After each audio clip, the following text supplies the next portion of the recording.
Hello, my friends. Today we are going to learn about the is and the there are, and also numbers.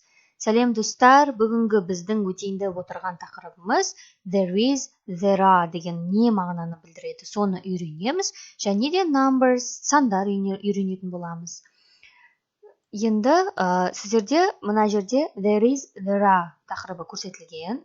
Бұл мынау there is, there are деген сөз бар деген мағынаны білдіреді.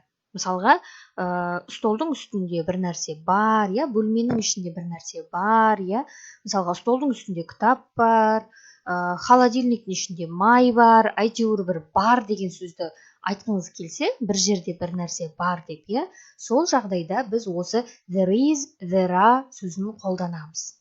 Енді неге екеу?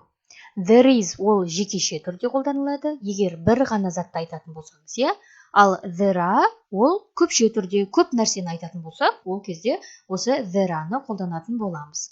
Мысалға, мына жерде үстел тұр, соның үстінде бір кітап тұр, There is one book.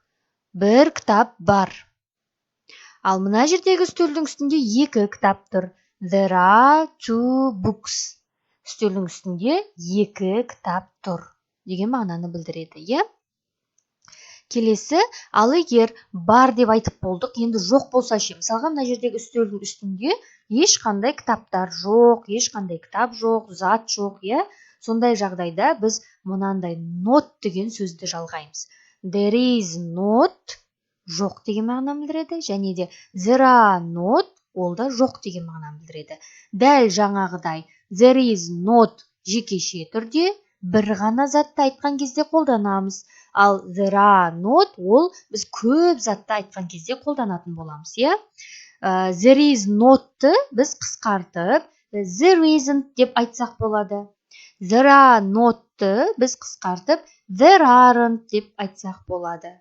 Қысқартып өзіміз ыңғайлы қылып айта берсек болады, қате емес. Енді мына столдың үстінде ешқандай кітап жоқ. Қалай айтамыз? There isn't a book. Кітап жоқ. There aren't two books. Екі кітап жоқ үстелдің үстінде. Ал енді бар ма, жоқ па деп сұрақ қою керек қой бізге. Сұрақты қоятын кезде біз сөйлемді is there мен бастаймыз. Дәл жаңағы there is-дің орнын біз на is-ді алдына шығарып жібердік. Алдына шығарып жіберген кезде бізде сұрақ туындайды. Мысалға, is there a book? Кітап бар ма? Деген сұрақ. Are there two books? Екі кітап бар ма? Деген сұрақ, Өстіп, егер жекеше түрде бір ғана зат бар ма деп сұрайтын болсақ, онда is there деп айтамыз. Ал егер көп нәрсені айтқымыз келсе, мысалға 2-3 кітап бар ма деп, кітаптар бар ма деп сұрақ қойғымыз келсе, онда are there деп сұрақ қоятын боламыз. Түсінікті ме? Енді ары қарай осы сұрақты қойған кезде, енді бізге ол сұраққа жауап беру қажет, Мысалға, дәл жаңа бір ғана затқа қоятын кезде, is there a book? Кітап бар ма? Егер бар болса, yes, there is. Кітап бар деп айтамыз. Жоқ болса, no, there isn't. Жоқ, ешқандай кітап жоқ деген сөз. Енді ал егерде көп затты сұрайтын болсақ ше, мысалға 2 кітап, 3 кітап деп сұрағымыз келсе, are there 2 books? 2 кітап бар ма? Yes, there are. Бар. No, there aren't. Жоқ, ешқандай кітап жоқ деген мағынаны білдіреді. Енді сонымен қатар біз жаңа сан өтеміз деп айтқанбыз, Сонымен қатар біз 1-ден 10-ға дейінгі сандарды бірден үйреніп өтейік. Біріншісі, міне, 1. Repeat after me. Менің артымнан қайталап отырыңыздар. 1. 2. 2. 3. 3. 4. 4.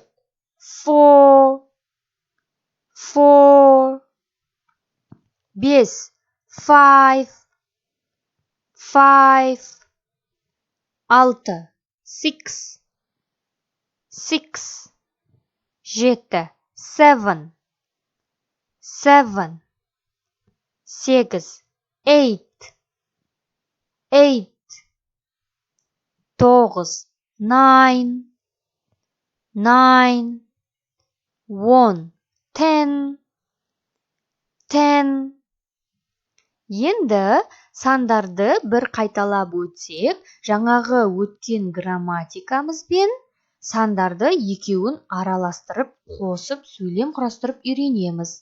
Мына жерде сіздер бір ғана қонжық көріп тұрсыздар. Біз қонжықты бұның алдында өткен сабақта үйренген болатынбыз. Қонжық ағылшынша қалай болады? Дұрыс, Тедди болады. Енді мына жерде бір қонжық бар деп қалай айтамыз? Бір қонжық бар деп. There is one Teddy. Жаңа біз бір затты айтатын кезде there is қолданамыз деп айтқанбыз, е? Енді дәл сол ереже бойынша мына жерде бір қонжық бар деп айтамыз. There is one Teddy. Менің артымнан бір қайталаймыз. There is one Teddy. Дұрыс. Енді ал егер екі қонжық болса не істейміз?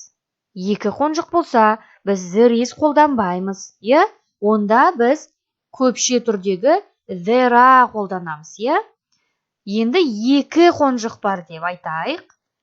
There are two Teddys.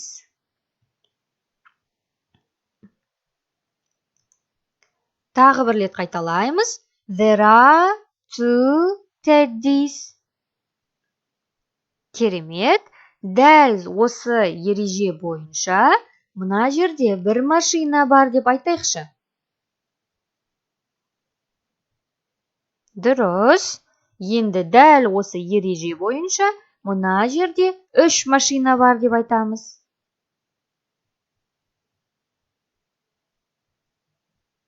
Дұрыс. Ары қарай кеттік. Мына жерде 5 доп бар.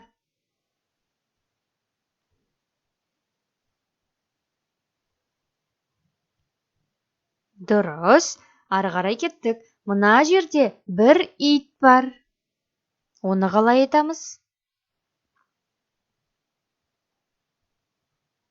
Ары қарай жалғастырамыз. Мына жерде 5 ит бар.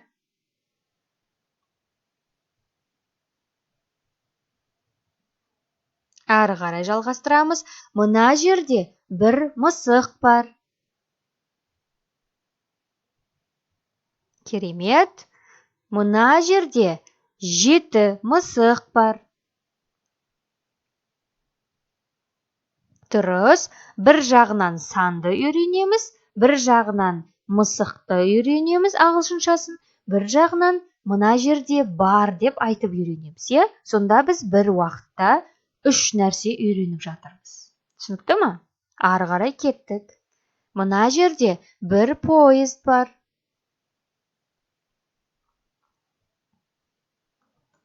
Ал мына жерде 8 самолет бар.